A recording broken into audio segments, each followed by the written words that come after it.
Popcorn World.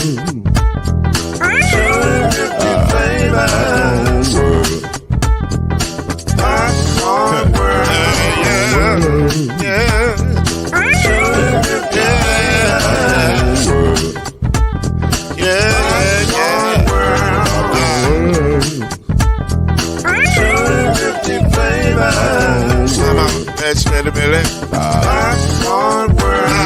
Can I make you groove now? Yes, I can. So you can get this groove in a bag of a can. I can make it round the world when it holds in your hand. Popcorn World. 250 flavors gonna make you smile. 250 flavors gonna make you smile. 250 flavors gonna make you smile. I said popcorn make you smile. Ah. Popcorn World. Popcorn World. Popcorn World. Popcorn World.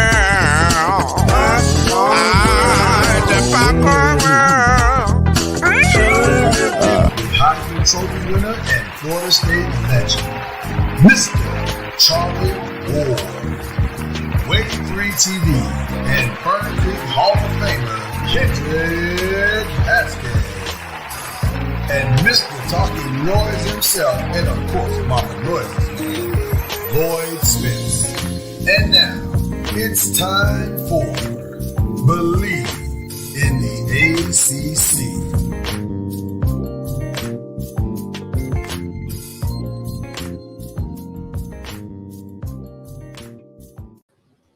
Well, we are back, and it's going to be an interesting day today. First of all, happy football. Football is now officially back. Everybody's back. Kendrick Haskins is dressed appropriately. He's in America's team's shirt. I get it. I understand. Charlie is in duality, repping his high school team, but also, in his roundabout way, representing his Florida State Seminoles.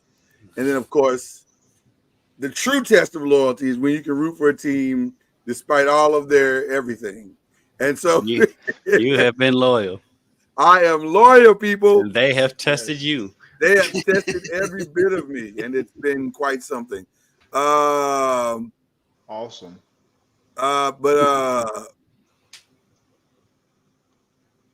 Okay, sorry about that, but I just got to notice that the Facebook is down. So it looks like we're only on YouTube right now, so which is fine. We'll just record it and put it over there later. But anyway, we're here, and we're glad to be here. This is also a special day because we have our first flu game. We've never had a flu game. But we got our first flu game, and our Kendrick Haskins over there is giving us all he's got. He's still gonna put up 38 because that's what he do. This is what he do. But he's coming in a little under the weather. So y'all send your prayers to our brother over there as he pushes through for you. He's doing this for you because he loves you guys. So there you go. But that also sounds like trouble, and it's appropriate because we've got trouble all throughout the land right now. The ACC land, we got a lot of stuff going on. So let's jump right into it. And we're going to start right at the top because those are the two games that everybody has been talking about. Is it the top at this point? Well, what's funny? That's an interesting statement you just made there, because prior to this past Monday, we said, wow, Georgia Tech started with the biggest upset. They were like, they got the biggest upset of the week or whatever. But if everybody's beating them, is it really an upset at that point, or is that just problems? Yeah, remember I said I thought that was more about Florida State than it was Georgia Tech. You did, and it appears that you are correct, sir, because it feels like Charlie Seminoles got some problems, and we don't. I'm not sure where the disconnect is, and we can get into that here in just a second. but there is clearly something that is not quite gelling. Now, lucky for us, we have a Florida State expert among us. And so he will be able to tell us what he saw in that game. But it was something. I'm gonna be honest with you. I watched it, and there was never a time in that game where I thought Florida State was going to win that game. Like Boston College on that day, on that night, was the better team. Thomas Castellanos, I'm 100% sure Zay Flowers is looking at that game going, really? Now you want to get a quarterback, Boston College? One year too late. I mean, that's cold-blooded. But listen, the kid didn't do a whole lot as far as throwing the ball, but managed the game beautifully. And had a nice mix of throwing the ball and running the ball, threw for 106 yards, 2 touchdowns, and ran for 73 yards and a touchdown. So he had a really, really solid game.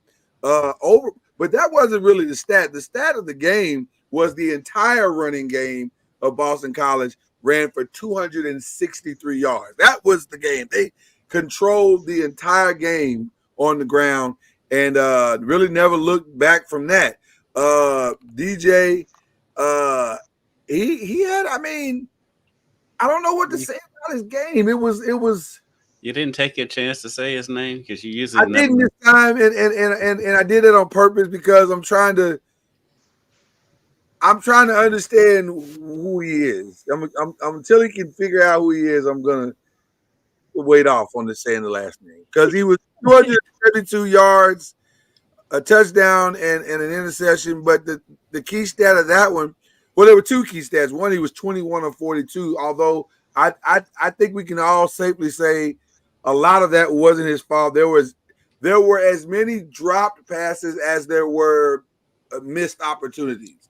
So I would say that was about 50-50 on that part. But the stat of the game really wasn't that. The stat of the game was the 21 yards of rushing combined. That was shocking. So I don't know if Boston College's defense is really that good or something is wrong with this offense. So we go to Charlie because Charlie knows Florida State. Charlie, what are your thoughts? Yeah, I mean, it's definitely in disarray right now. And it's not even really the offense, it's the entire team. Defensively, people are talking about the offense because they're on the field. First quarter, they only had like 3 plays, something crazy, Right. which is tough within itself. Or they had 6 plays in a quarter, which is unheard of.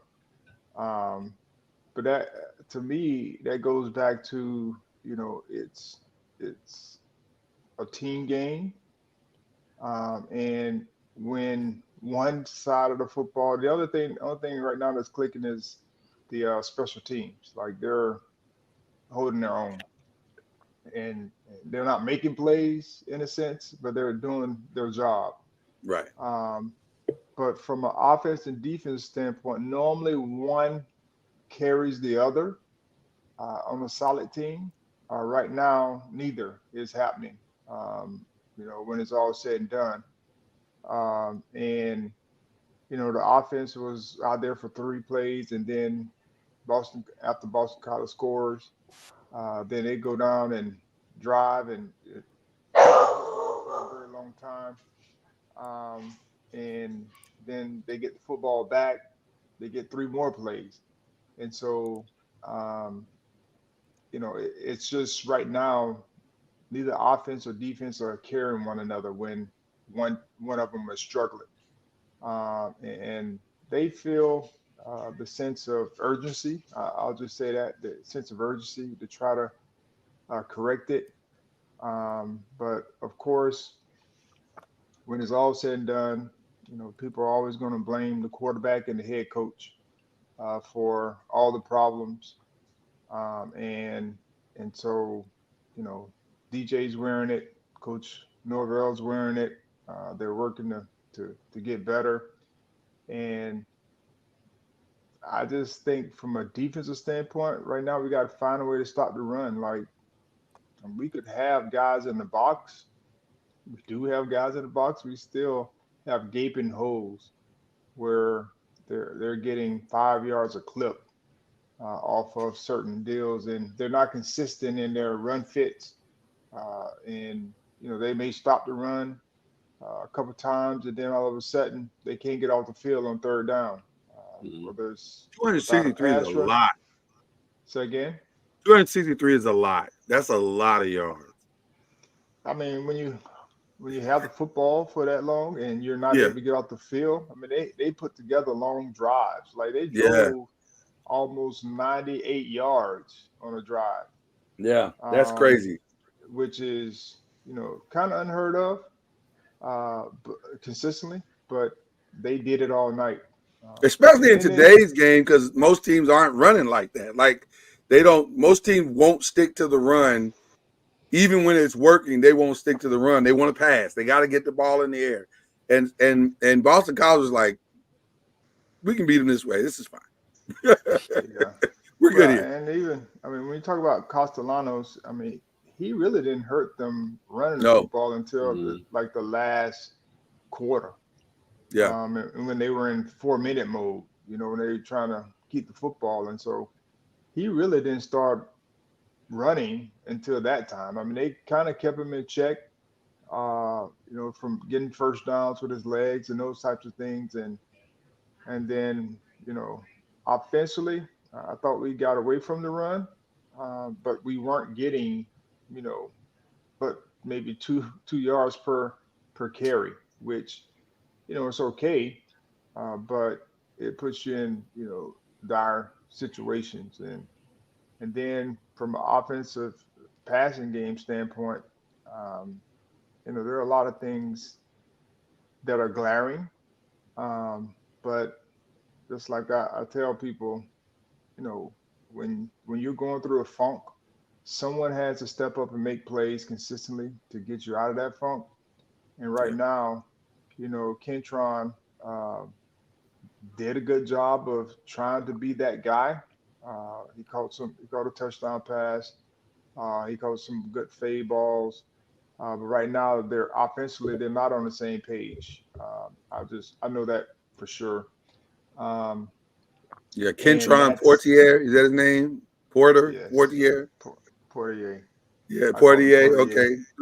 Three, 79 yards, a touchdown, 3 receptions. Like you said, he tried, but that was a difficult game. Looking at it from a lineman perspective, a lot of times when you're getting ran on like that, it's you're not getting off the line and in your assignments properly. There's a disconnect on your gap assignment and staying true to what you do. And yeah, you can say the guy's just whipping you behind, but that's usually reserved for really, really, with all due respect to Boston College, that's usually reserved for teams that have 3 NFL linemen on the line, that kind of thing. And I don't know if that's Boston College. I think it was just a rough day, and maybe there's a disconnect in interpretation for some reason with this team. Maybe they're not understanding what they're being coached to do. I don't know what it is, but they got to fix it and fix it fast. Kendrick, what were your thoughts watching that game? I think the biggest thing that blew me away is that Boston College won in Tallahassee without having a game that just where everybody really played out of their minds. Like Charlie said, they really just went in there, and you said it too. They just went in there and played their game, and it was enough. And then, because of this stupid contest between DirecTV and Disney, I didn't get to see that much of the game. That's right. Yeah, I was still at work when I saw some of it, and I did see the possession when DJ had 2 wide open receivers in the end zone, and he overthrew them by 15 yards. Yeah. That can't happen. the first one I could let that one slide because you wasn't expecting that guy to come over, but the second one, I mean, it looked like the play was designed for that to happen. Which one? The one you're talking about, the one backside left corner of the end zone. In the second quarter, second quarter. Yeah, the possession. What was the other one? Is another one. The other one was like right after that. Was he think he was rolling right, and the guy was wide open in the end zone. He overthrew that one too. Yeah, and it's just like, how does this that can't happen? And I don't care who you're playing. And so I don't know if the pressure is getting to him, the outside pressure, because they even talked about on the broadcast. It's like all they heard is how much more accurate he had been in practice this summer, and then we get in the games and it doesn't show up. And so I don't know what the answer is. And like we say, Charlie way more versed on it than I am, but if it just feels if there's ever a team that desperately needs a win against anybody, it's them. And plus, the schedule makers didn't do them any favor scheduling 2 ACC games right at the start of the season. Like nobody does that. Well, to your point, they could have probably used some tune-up games before they got into games that count so much, like those two games do. And to your point, Kendrick, you're right. The pressure might be there because this really, at some point, you got to leave college. Like you have to. That's just how this works. And hey, Tyler Shucks in his 7th year, right? You know what I mean? You can try the Bo Nix plan, and apparently, for some players it works. The Bo Nix plan worked. But Miami have a 9th year guy. Yes, it feels like a lot of these people. Yeah, some of these guys have been here forever. But at some point you do have to leave, and then it's what's next. And so we're going to see if he has a future in football. And right now, based on the first 2 games, that future is quickly dwindling away. So I don't know. It was a rough game, but you know what? You could be worse. It could be you're Clemson, and you start the season off against Georgia. Talk about a tune-up game. Right. That was, if ever there was a team that needed a tune-up game, it was Clemson. They need to stop scheduling a tough game to open the season. It's not going well. But here's the other part about this game that was shocking to me. It wasn't the score. 34-3, whatever. It's Georgia. We get it. But I went back and watched the game looking for Cade Klubnik highlights. There were no Cade Klubnik highlights. Well, if it's 34-3, it's rare to find them. it was beyond rare. The one highlight he had was a sideline pass. I forget the receiver's name that caught it, but the kid caught it, and they had to make sure that he caught it. Like they had to go to the video to make sure that he caught it. But it just wasn't. It wasn't an efficient game. He was 18 of 29, 142 yards. He threw an interception, but he looked the same. Like he looked exactly the same. And it was actually worse. The team was actually worse because in the running game, they ran for a grand total of 46 yards. Thank God for Phil Mott for putting up 59 of those 46. But Cade Klubnik by himself was minus 17 yards. So I think they got, and everybody threw him under which, by the way, shout out to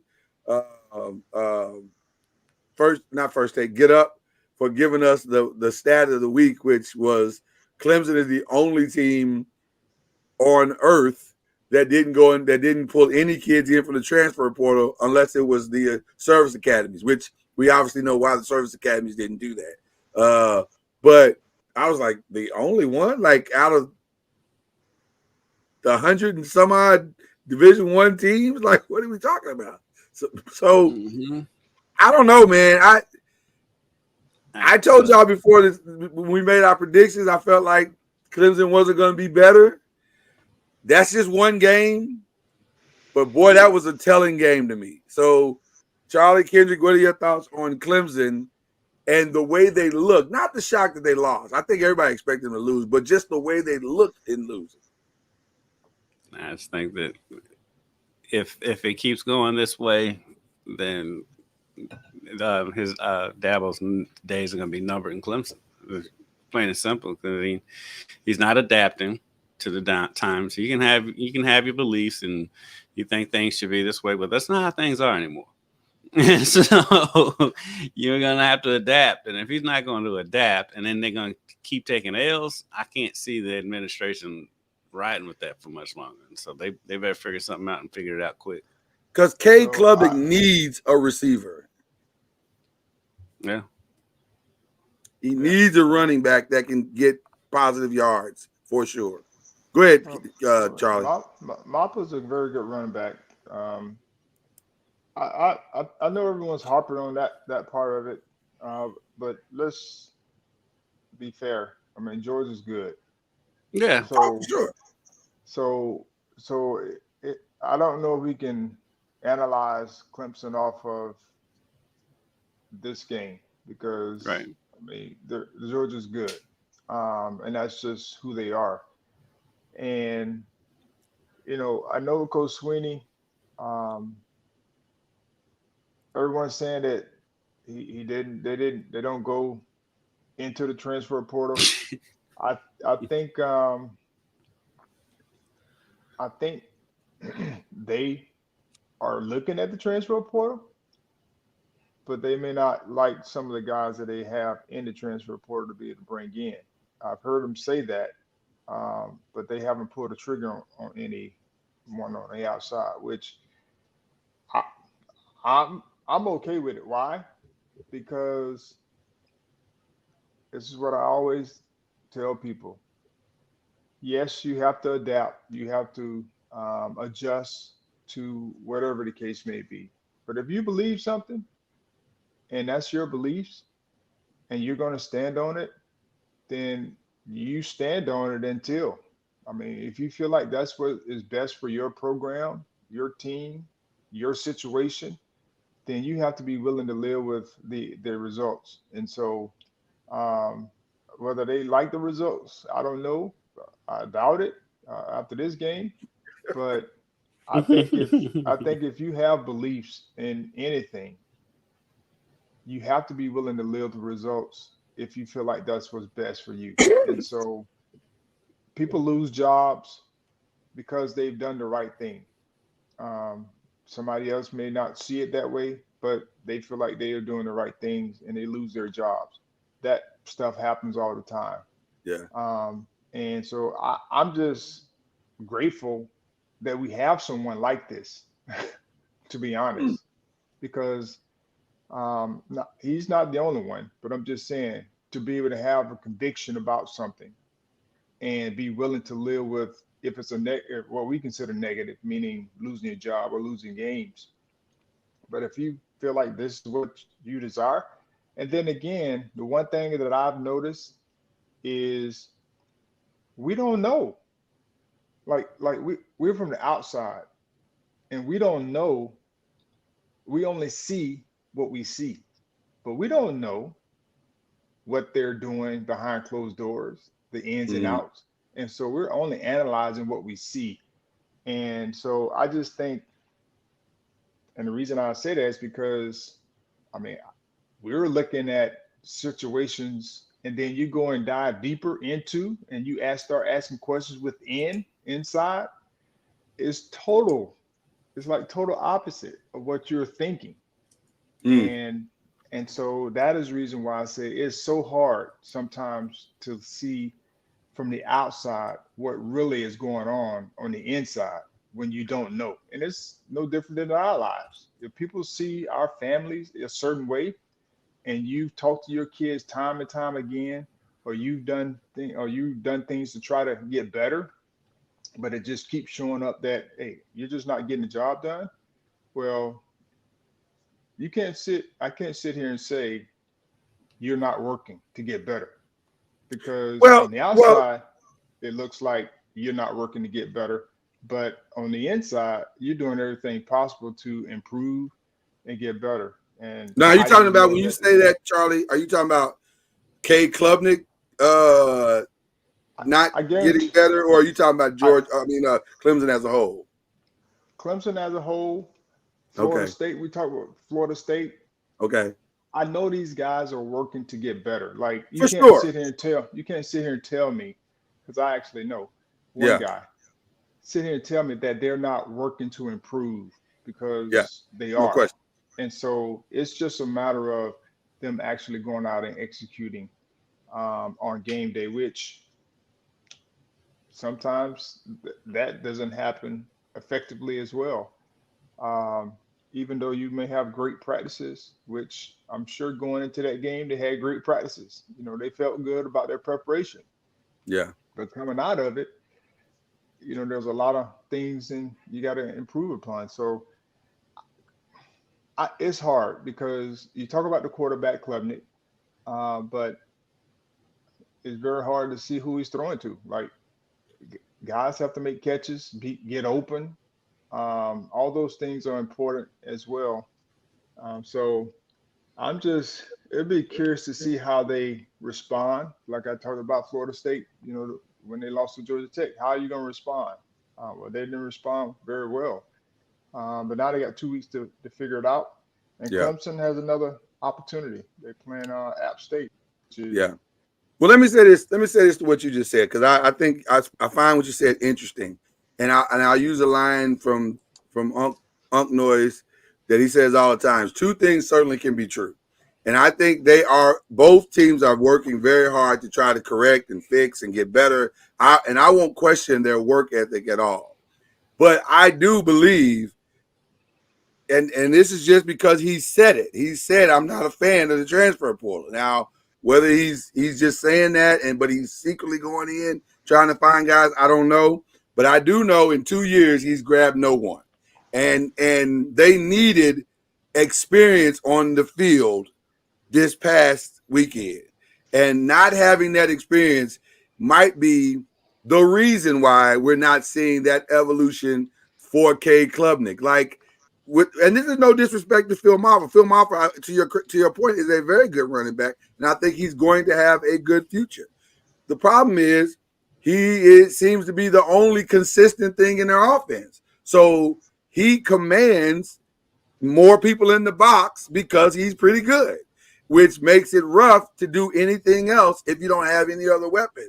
And I think this is a problem that Dabo could have solved simply by going to get a more experienced receiver or even a complimentary back to help him, to aid Phil Moffitt and aid K. Klubnik and take some pressure off of him and take some pressure off this offense. So again, that's Georgia. Maybe the rest of the season goes differently, but I'm not judging them against Georgia. I'm looking solely at what I saw and saying, could be a long season.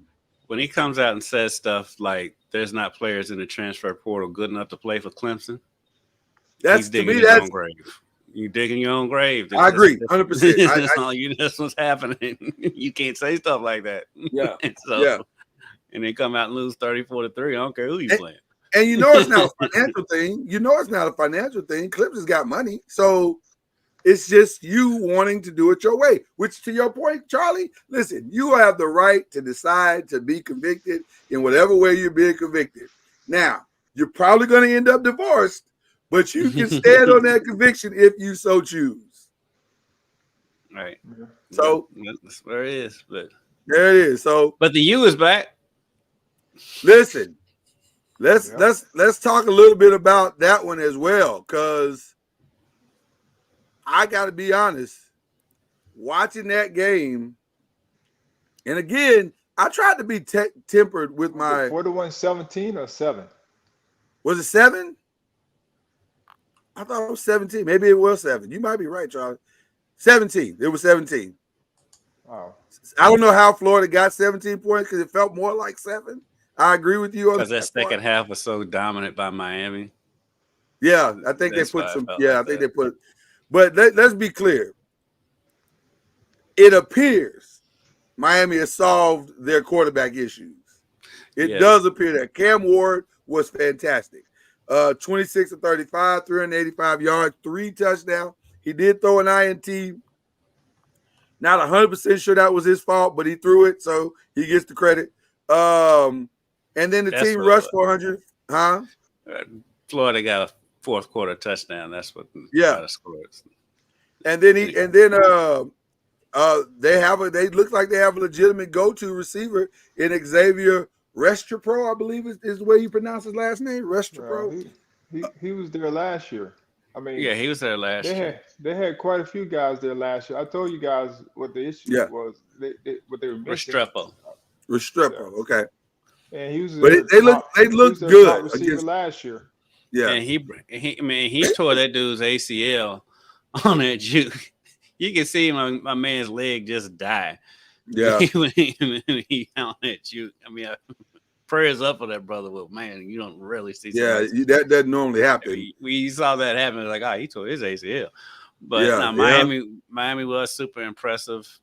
Again, to go on the road like that in that kind of an environment and just dominate that game the way they did. They look like the Miami of old.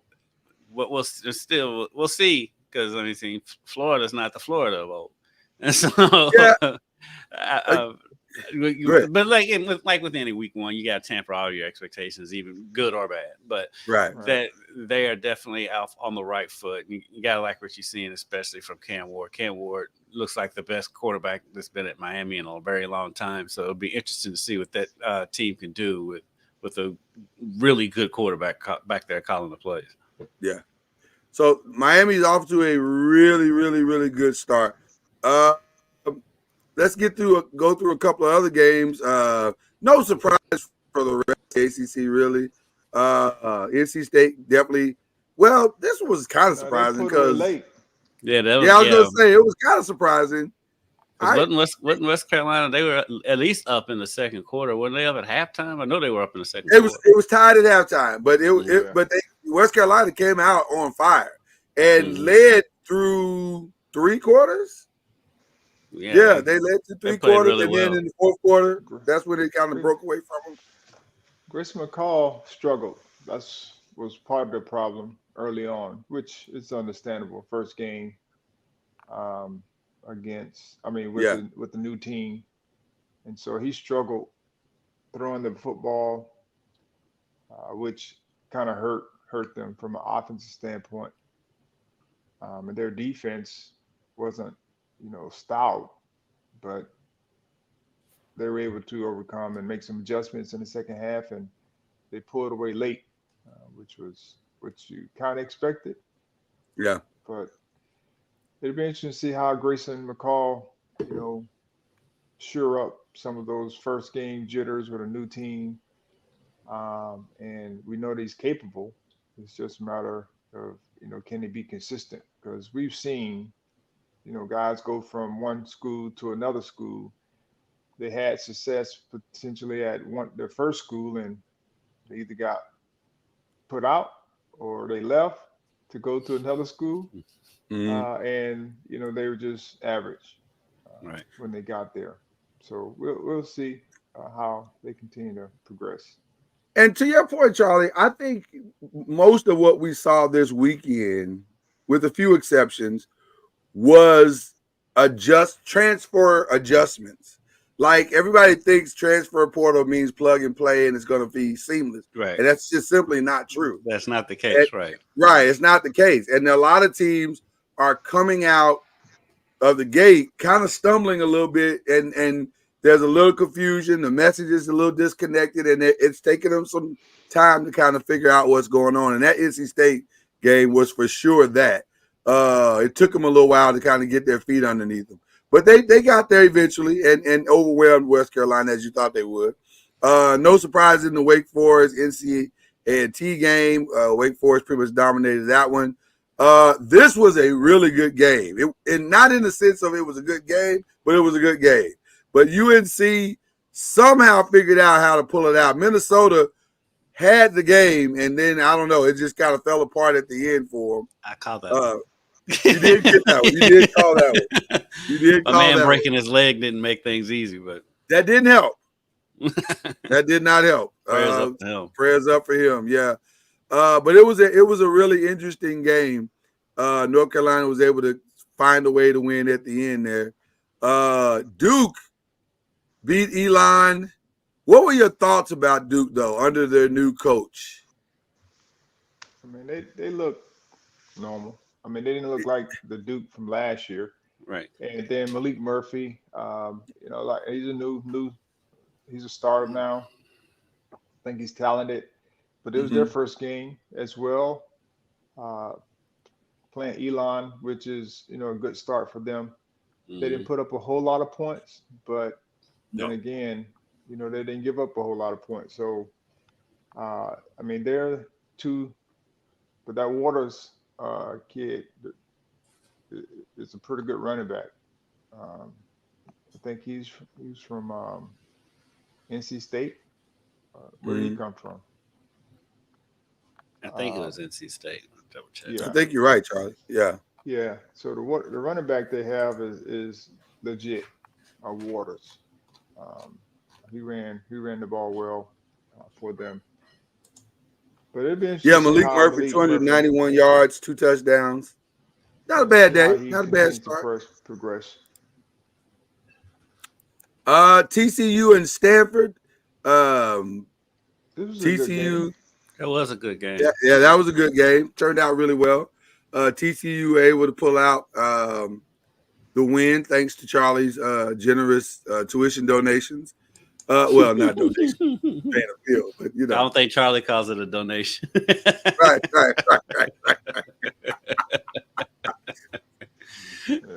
Yeah. We are donating to somebody's cause. Somebody's cause for sure. A shocking game to me was Virginia Tech and Vanderbilt. Virginia Tech spent most of this game on the ropes. Vanderbilt was Vanderbilt win that game? Yeah, Vanderbilt did not win the game, but it wasn't. Vanderbilt did win that game. Did they win the game? Did I mess it? Did I script it? Yeah, Vanderbilt won that. I sure did. My apologies. I mixed up the scores. Vanderbilt won. Vanderbilt did win. I was like, I thought Vanderbilt won, but I guess, sometimes production makes mistakes. There you go. Drones had I don't know.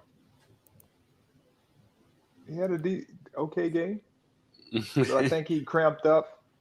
He started cramping up in the fourth quarter. And he missed some drives, which I think hurt him. And I don't think he was able to finish in overtime. Or if he did, he wasn't as productive because once you start having cramps, it's hard to recover. And it was a hot Saturday, especially in Nashville. Yeah. Well, it seems like Vanderbilt's been building their stadium for like 3 years now. Yeah, I don't know what the slow build is. But maybe built it's a whole hard soccer to get stadium in Nashville since they started building it, since they started renovating Vanderbilt Stadium. Maybe it's hard to get the funds when people don't expect you to win. So maybe this win will go a long way to getting donations in. Jones had a great game, I thought. For the most part, 322 yards. That's a good game. Two touchdowns. Because they was playing catch up. Vanderbilt was busting them in the first half. They really was. And it was more of the running game. Like Diego Pavia, his running game was just as effective as his passing game. Like he apparently maybe he's a legit dual threat. Vanderbilt's one of those sneaky teams that can be decent. They're never consistent, but they'll have a year here and there where they can sneak up on you. Yeah. No problems for the University of Louisville this weekend against Austin Peay. A rousing 62-0. What were your thoughts of this offense in its first look, Kendrick? You were there. This Austin Peay. I mean, they took care of business on an extremely hot day in Louisville, but I mean, they did what they're supposed to do. I'm not gonna get too excited about it. They look good. Everybody seems to be talking about Isaac Brown. Yeah, Isaac Brown wasn't impressive. He is fast. He gets to the outside, and if he gets the corner, look out.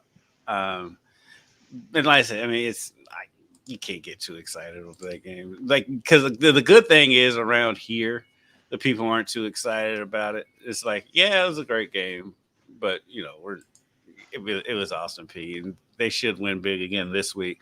I tell you who else was impressive was Jaden Thompson, receiver.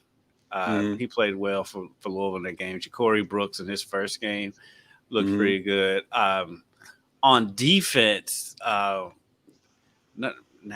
number 12 on defense for U of L at linebacker, especially in that first half. I'm getting this kid's name because I'm not going to lose his name, but he was fantastic in that first half. I think he had like 2 sacks in the first half. Yeah, he was a menace on everything that Austin Peay was trying to do, and so Tamarian McDonald, he was fantastic. He's listed as a corner, but he was playing up close to the line most of that game. But he was fantastic. Gelati looked great as he's supposed to. So I mean, it was an easy win against an opponent that's supposed to blow out. In blowouts like that, I'm always more impressed with the 0 than I am the 62. Yeah. Especially when Austin Peay, I don't even think crossed the 50 the whole game. Right. It was not good. It was not good. So Kent State was also a thankful sacrifice to Pitt. And Pitt put up big numbers, which is not always the case with Pitt. But they put up big numbers. And that does impress me for Pitt. Even if it was, I mean, while it's not a P4 or P5, whatever we're calling it now, team, it's a MAC team that plays tough defense. For them to put 55 points up on Kent State, that is impressive. Yeah. How many rushing yards did they have? Pitt had, as a total, 201, but Desmond Reed had 145 by himself and a touchdown. Yeah. So they had a good day. They had a really, really good day. Eli Holston, who's now the quarterback, threw for 333 yards, 3 touchdowns, did have an INT. But an overall good day. I mean, for Pitt. And then Syracuse, they got the win against Ohio, 38-22. So they're off to a again. I was impressed with that game. That's an impressive win to me. Yep. It was at home though. It was at home. But same way California beat UC Davis at home, 31-13. So and then Georgia Tech, no letdown whatsoever. They came out and took care of business against Georgia State, 35-12. And of course, SMU dominated Houston Christian, proving that God loves SMU way more than he loves Houston Christian. I'm kidding. I'm kidding. We just pray for health in those games. We just pray for health in those games. We just pray for health in those games, right? So that left us with an interesting record this weekend, 14-2 for Charlie and Kendrick. And I went 12-4. I don't know how that happened. It looks like things are still the same around here. What'd you say? It looks like things remain the same around here. Well, I'm shocked because I was like, I didn't even gamble this weekend, and I went 12-4. How did I end up with 12-4? So that was weird. But anyway, we're off to our week 2 games picks this week, and so we'll start with BYU and SMU. I think they play tomorrow, right? Yeah, they got the game tomorrow in Dallas. So BYU and SMU. SMU is an 11.5 favorite at home. Charlie, who you got? I'm going with SMU. SMU, okay. I don't know much about BYU this year. Yeah, that's why I'm going with SMU. I think I'm gonna join you, Charlie. I don't know enough about BYU to. And SMU is on its 3rd game, which means they're kind of rolling. Well, BYU did win 41-13 last week. Who they beat? Southern Illinois. The Salukis. Fighting Salukis. I'll go with SMU at home. All right. The smartest game of the week, Duke and Northwestern. If this was a game of academia, I would take Northwestern in a rout. In a rout? In a rout. I believe in the Northwestern academic program. Who you going on the gridiron? Oh, it's totally Duke. Let me see here. Yeah, I'm going Duke on this one. I don't know. I'm not so. That's another 9 o'clock game. That's a 9 o'clock game tomorrow. Let me see. And it's on FS1. Wow, of all places. Only reason I'm going Duke is because on every network. Northwestern beat Miami of Ohio 13-6. Yeah. That doesn't sound like they're a juggernaut offensively. I'm going with Duke. I'll go with Duke. Yeah. Malik Murphy and Waters. You know, the way you say Malik Murphy's name, I'm starting to believe you know him. Do you know this young man, No. Charlie? Okay, it was coming off very, humble flexes. But star yeah, I didn't know. I didn't know. I was just checking out. Another test, ACC test for Georgia Tech. They get Syracuse on the road. So,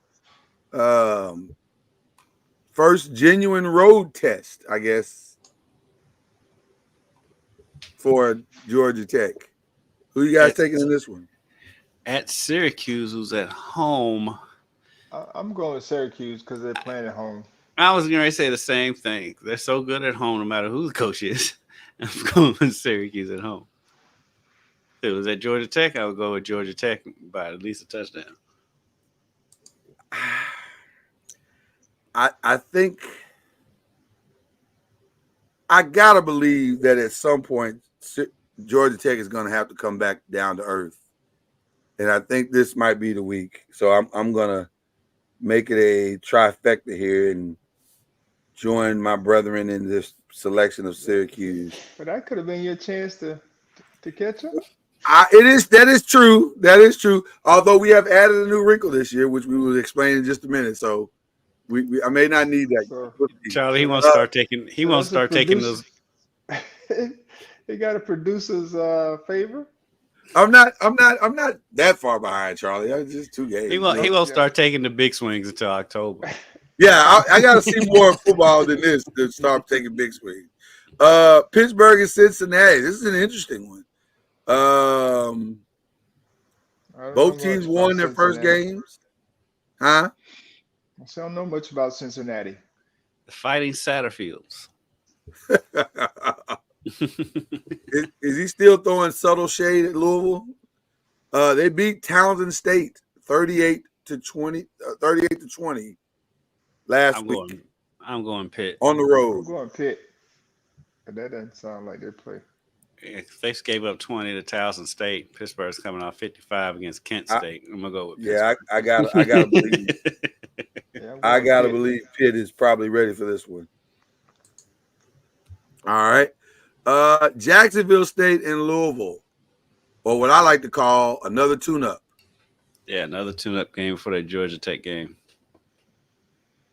I think U of L, they will ultimately be ready. I mean, the Jacksonville State does have a history of pulling off these wins. They do. I just don't think they're going to do it this weekend. Yeah. California heads to Auburn. Yeah, go ahead and give me Auburn in that one. I was going to say that just feels all kinds of wrong. Like, I don't know why. I don't know how that happened, but give me Auburn. This is a good test for your cross country playing and winning and losing. I agree. But it's only 2 hours time difference between California and Auburn, though. It's not till they get to the 3-hour difference when it's a difference with Lloyd. But I said the other way though, not this way. It's the other way. It won't matter. I'm going Auburn on this one. It's one. Auburn all day in this one. I'm going Auburn. Where is Duquesne? Does anybody know? Pittsburgh, Duquesne right? is Illinois or Pittsburgh. It could be Pittsburgh. It could be Illinois. I think it's Pittsburgh. I'm pretty sure it's Pittsburgh. Duquesne is 0-1, and Boston College is coming off of a high. Yes. Is there any jet lag for Boston College in this game? And the Dukes are in Pittsburgh, by the way. Not in Boston College for this game. I'm going to say Boston College rides the wave. Yeah, I mean, they come because like we said earlier, this wasn't like they played out of their minds to win that game at Florida State. They just played their game. So that, to me, that should give them even more confidence that they can just play their game and be fine. I'd be curious to know when was the last time Boston College started the season 2-0.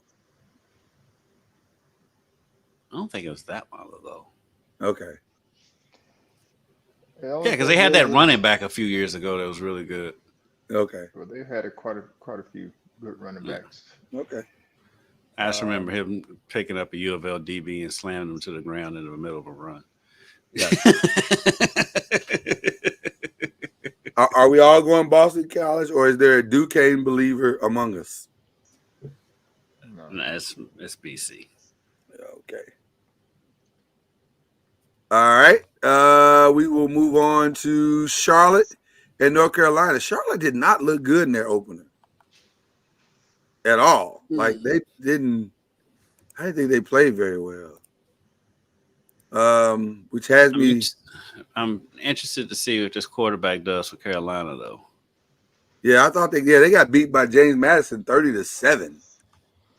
So I'll go with the Tar Heels, but North Carolina's going to win. This could be a good game for the quarterback who's taking over at starter now. He was a little shaky in that Minnesota game, but it was a road game against a Big Ten opponent. He kind of got thrown in there, so this will be a good game for him.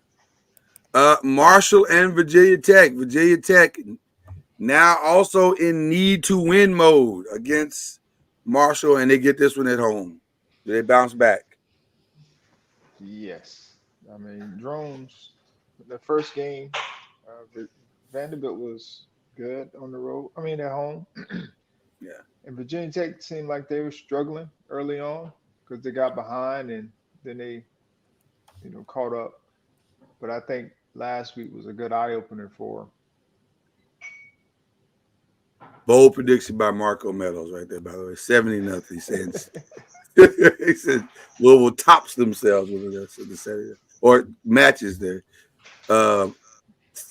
Another 0 in the win column. So I'm assuming we're all going Virginia Tech on that one. Yeah. Florida A&M, Charlie Ward's beloved Florida A&M Rattlers against Miami. This is much like Arkansas versus UAPB last week. Thank God the check, I think, clears before the game. So that is a good thing because this week could get ugly. No one gets hurt. Right. It's just that's the only other thing you need. Yeah. Let's pray no one gets hurt. I'm praying for health. So, and it's gonna be fun listening to the band. It's always fun listening to the band. Hopefully the band is their band is performing at halftime. Yes. So there you go. Cal Poly versus Stanford. Let me just say this. California has weird names for their teams. Like Cal Poly does not strike fear into anyone. That sounds like we're gonna be doing science experiments. Like it didn't feel like they were good. They made a tournament run. It seems like they made a tournament run not that long ago. In basketball, you mean? Not that long ago. I mean, it may have been in the 90s, but I know I've heard of Cal Poly. Football there. Listen, California high school football is great. It really is. I'm going to assume Stanford wins this just because. Stanford's not bad. I thought they Yeah. played well. The quarterback played well the other night. So I mean, they're not a gimme game. Right. Well, now we get into our first true pick'em in Virginia and Wake Forest. Both coming in 1-0. This was at Wake Forest. It's the night game, 7 p.m., 6 p.m. start. Wake is at home. Wake is a 1-point favorite. Well, I'm rooting for my man, Coach Elliott. They need some good juju this year, and so I'm a big believer in their quarterback. I like their quarterback. He's a year Okay. older, and he's a playmaker as well. So I'm gonna go with Virginia. Okay. I'm with Charlie on that. I like the way Virginia had close losses last year. This season could have been better than what it was last year just because they had some close losses. I think they've learned from that, and they were going through a lot last year too. So Right. I think they've kind of put that behind them. I think they go in there and they win that game, especially with them only being a 1-point underdog. I think they go in there and win that game. Had a good first week victory against Richmond. Wake Forest played North Carolina A&T. So I gotta believe Virginia maybe a little bit more prepared for this game, maybe slightly more prepared for this game, and believing in what they do. So give me Virginia on the road as well. The game of probably the week is Tennessee NC State. I guess we'll find out what NC State really is in this one. Tennessee getting a win in their first one, so they're both coming in off of wins. Tennessee beat UTC, which not sure that means a whole lot of anything. Beat team 69-3. I don't know. I don't ever really trust Tennessee ever, but in any sport. But I think I'm gonna go with the Vols in this one though. Yeah, I'm going with Tennessee as well. I think I don't know how Grace McCall is going to respond to a solid defense. So it'll be interesting to see how that goes. That's gonna be a great game.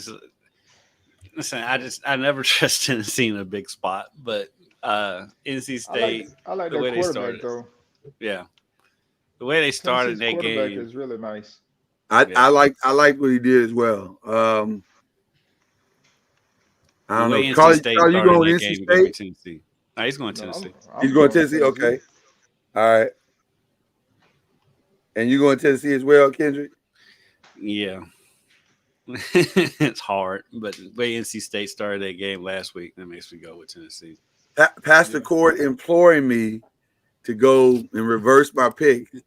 I feel like that's a man of God. I might need to listen to him. I may need to listen to him and trust his heavenly judgment. I tell you what, Pastor Court, let me get through this last pick and we may revisit that because I am on the fence on that one. App State and Clemson. App State beat, I think, East Tennessee State last week, and we know what happened to Clemson. This was at home. I would not schedule App State. Well, the one thing about App State, they got a quarterback who was third in touchdown passes last year. The only two people that passed for more touchdowns than him last year was Bo Nix and Jaden Daniels. So the kid can sling it. So they can score. I don't know, man.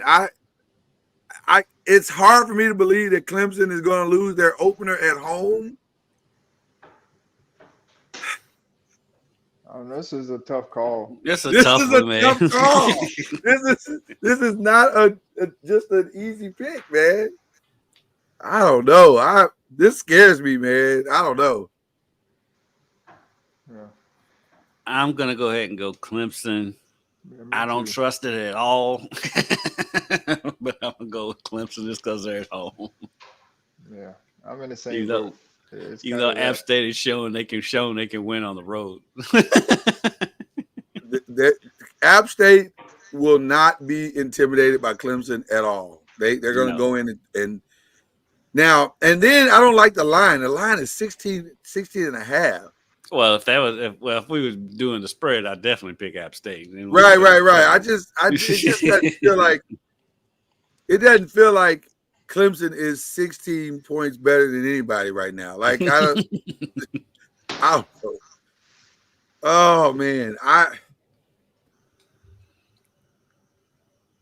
well, you know what, Pastor Cord, you've convinced me. I'm changing my Syracuse to Georgia Tech. There you go. And you going with App State? You going with App State?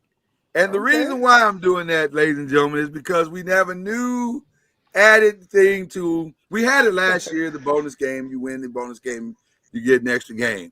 But we're changing the rules just a little bit. We're calling it the I Believe Game of the Week, sponsored by Popcorn World. Mind you, this is breaking news to me and Charlie. It is breaking news to you guys. It is breaking news. It is breaking. But I think you'll like it though. I think closed quarters. Right. But I think you'll like it though, because you get to pick the game. You get to pick the game with no real penalty. You only get a benefit. So if you get it right, you get an extra thing. So you just but you only get to pick one game. So you got Colorado and Nebraska, which is a very interesting game, by the way. Texas and Michigan, which is a very difficult game, I think, to pick. Baltimore, and then we're going to do two pro games. Baltimore Ravens and Kansas City Chiefs, which is tonight. And then tomorrow we got the Packers and the Eagles in Brazil. So, gentlemen, to which they told fans not to wear green because of the gangs in Brazil, and then they send two green teams over there. So right. So that's weird, but you know, isn't that Brazil's colors? Green? That's Brazil's colors. Brazil's colors, but apparently they have a gang problem over there really bad. And green, they advise you if you're traveling to Brazil not to wear green. So naturally, the NFL sends two teams that wear green over there. My apologies, because I don't remember his name, but there was a player on one of the teams. I think he was on the Packers team, and the list of rules that the NFL sent them for things that they could not do, including the don't wear green and a bunch of other stuff about going out at night and this, that, and the other. Talking about all the dangers that are there. The player just tweeted out. He said, "I'm just gonna stay in the room. It's not even worth it to go outside of the hotel. It just no, it's not." Because clearly there's a lot going on in Brazil that people are unaware of. So, with that being said, gentlemen, which way are you going? You got Colorado, Nebraska. You got Texas, Michigan. You got Ravens, Chiefs, or you got Packers and Eagles. Which one do you believe the most in? And you can gain an extra point for yourself. Those are some good games. Mm-hmm. I think I'm going to go Nebraska to beat Colorado. At home. Okay. All right. Because I don't trust Colorado on the road yet. Colorado, I know a lot of people were talking about, oh, that defense isn't looking any better than it. I just think they're having the same issues as everybody else is having. Like 42 transfers is a lot. Right. That's basically an entire different team. And you got 42 transfers going on the road together for the first time. Right. So I just think that's a lot of change. And they're trying to figure out how to put all of that on a football field and be competitive. So that's tough. I'm gonna go with Texas. Texas beating Michigan. Yeah, I agree with that one too. Okay, Marco agrees with you on the Marco Colorado. agrees with me. Yeah. You said Texas. You going with Texas? Yes. Okay. Charlie, I think that game has potential to be a blowout. I like Quinn Ewers. I'll say that. I've been a Ewers fan for a couple years now. And I even think if Quinn can't get the job done, we have you're fine. Arch. I think you're going to see Arch in this game. I was going to say you are fine either way. One way or another, you're good. The Ewers Dr. Pepper ad is pretty funny. It is funny. It is funny. You know I did it without a backup. You know I did it without a backup. There you go. That was pretty funny. I think I'll pick the loan program. It's two of them. Well, it's two games. I'm saying I'm going to pick the. Neither one of you picked the pro game. I'm going to go Ravens over Chiefs in a statement game tonight. The only statement they're really making is we're better. We have rediscovered our identity. I know everybody's expecting it to be a high scoring game tonight. I think the Ravens try to muck it up and just run the ball and try to keep Kansas City off the field. Well, I think that's definitely the game plan is going to be. Yeah. so give me Ravens over Chiefs. Is it in Kansas City or Baltimore? It's in Kansas City because they're raising. I'm sure they're raising the banner or whatever they do to, revealing the whatever tonight. Because this is their Super Bowl night. Think we get a Taylor Swift song tonight? I hope not. God, I hope not. The Swifties will come for you. I'm with all due respect to the Swifties, I'm really ready for this experiment to be over. I just would. R.I.P. to your mentions. Touche.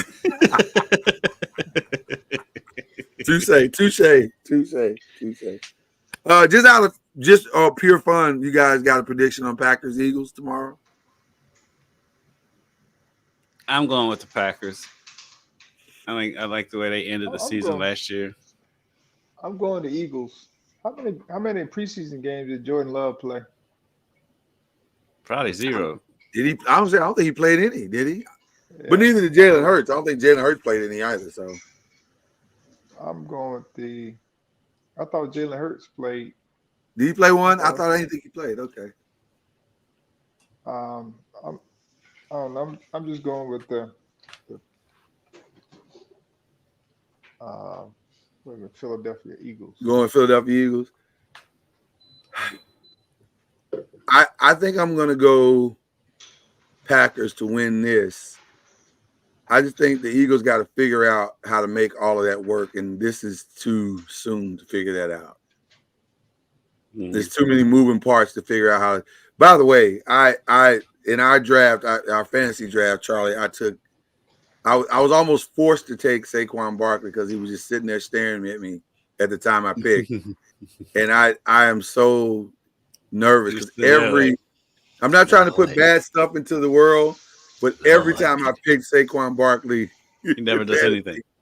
Well, not only does he not do anything, he gets hurt. He gets hurt every single time. And he's sitting there like, Lloyd. Oh, it was like, what do I do? Like it's right there. So I'm nervous. I'm very, very nervous. So anyway, but ladies and gentlemen, those are our picks for this week. Do you guys have any shout outs? Not to bring the energy down, I do have a morbid shout out to my buddy Damian Norris. He passed away over the weekend. He's a good dude. He's a funny character, somebody I've known for a long time and hadn't seen him in a few years, but he was always a funny dude, always into something. And so tragic hearing his passing on Monday. So just shout out to him and his family. Thoughts and prayers to them. Thoughts and prayers. Charlie, who you shouting out this week, my brother? I don't know. He can't slide out his Seminoles this week. Well, maybe a soccer team. Look at his face. Is the soccer team doing well? Yeah, soccer team's doing well, and volleyball. There you go. There you go. There you go. There you go. So shout out to them. There you go. I have a shout out. I want to shout out the Indiana Fever. And not for the reasons that most people want to shout them out, because this has not been unlike most Caitlin Clark fans. I've actually watched the games for what they are, and it has been fun to watch the evolution of the Indiana Fever, and even Caitlin's individual evolution as to understanding I don't have to do this alone. I have significant help on this team.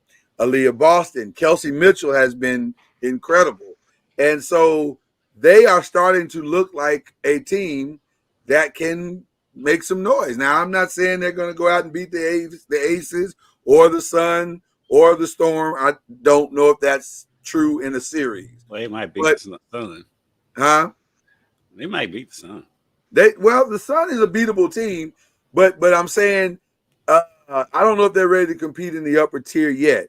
But here's what has happened. They are starting to look like a team. They are moving in the right direction.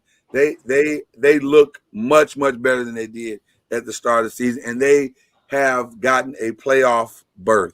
So shout out to them in their first year together. They figured it out. I would say it's most simple. Caitlin needed that break. She needed that Olympic break. It was good for her not to play on the Olympic team because she needed a break because she'd been playing basketball nonstop for 15 months. It's amazing what that break did. Look how much better she's playing. And yes, we did welcome Marco into our fantasy team. So there you go. Yeah, I don't know how that's going to work for him though. But yeah. All right, so that's it, ladies and gentlemen. We will be back next week to do it all over again. We appreciate you. And we did, I was supposed to say this earlier, I didn't. We did end up broadcasting to Facebook. So we are on Facebook. So the entirety of the show is there. So thank you guys for joining us. We will be back next week to do it all over again. Believing in the ACC, always believing in the ACC. We know the ACC is fine. Good place to be.